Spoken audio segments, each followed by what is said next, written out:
যে আমি বিয়ে করতে চাই, তখন আমার চাকরি ছিল না।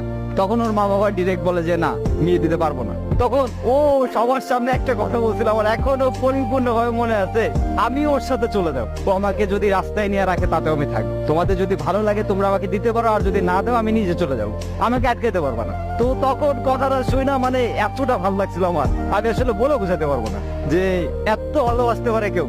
তখন ওর ফ্যামিলি ওর গার উপর হাত উঠায়, হাত উঠানোর পরে আমি ওনাদের অনেক রিকোয়েস্ট করি, তারপর ওটা শুনে নাই।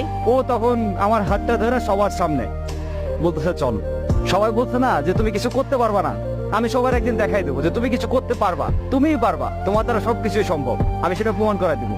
আমার কেন জানি ওর পর থেকে নিজের ভিতরে অন্যরকম শক্তি কাজ করতে থাকতো যে না, আমার কিছু একটা করতে হবে, আমার কিছু একটা করে দেখাইতে হবে।